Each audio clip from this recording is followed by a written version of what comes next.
Magandang hapon mula sa DOST Pag-asa. Narito ang latest weather update ngayong unang araw ng Enero, taong 2026.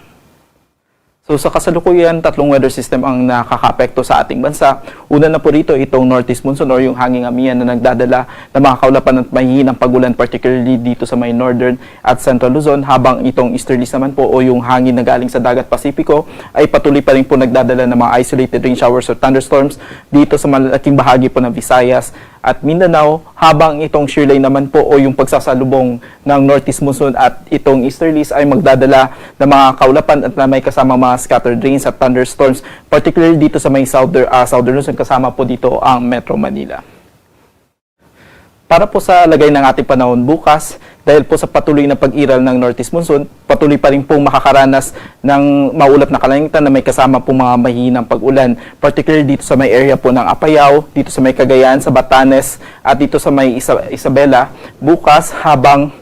ang natitirang bahagi po ng Northern Luzon at kasama po dito ang Central Luzon ay patuloy pa rin po makakaranas ng magandang panahon, pero asahan lang po natin yung mga mahihinang pag-ulan dahil po sa epekto ng northeast monsoon. At dahil naman po sa epekto ng shear line, ang Metro Manila at natitirang bahagi po ng Luzon ay patuloy pa rin po makakaranas ng maulap na kalangitan na may kalat-kalat na pag-ulan at thunderstorms dahil po sa epekto ng shear line, at asahan po natin na patuloy pa rin po itong iiral sa mga susunod na mga araw.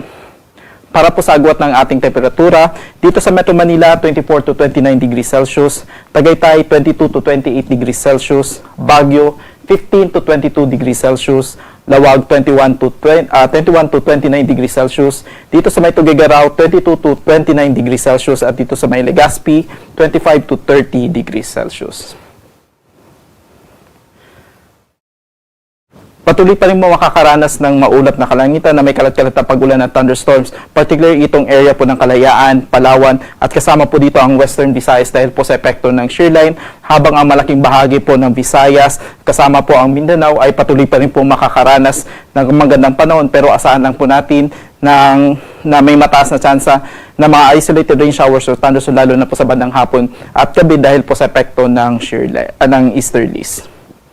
Para po sa agwat ng temperatura, dito sa may Kalayaan, 24 to 27 degrees Celsius, Puerto Princesa, 24 to 28 degrees Celsius, Zamboanga City, 24 to 34 degrees Celsius, Cebu, 25 to 30 degrees Celsius, Iloilo, 24 to 29 degrees Celsius, dito sa may Davao, 25 to 33 degrees Celsius, Cagayan, 24 to 31 degrees Celsius, at dito sa may Tacloban, 25 to 30 degrees Celsius. At para po sa lagay ng ating karagatan, sa kasalukuyan meron po tayong nakataas na gale warning dito sa may bahagi po ng Batanes, northern coast ng Cagayan, at kasama po dito ang northern coast ng Ilocos Norte. Kaya pinag-iingat po natin ang ating mga kababayan na sa mga lugar na ito ay as much as possible ay cancel po natin yung mga maritime activities sapagkat delikado po ang mga activities lalo na po sa mga areas na nabanggit, at patuloy pa rin po makakaranas ng moderate to rough sea condition ang natitirang bahagi po ng Northern Luzon, habang ang natitirang bahagi po ng ating bansa ay makakaranas po ng slight to moderate sea conditions.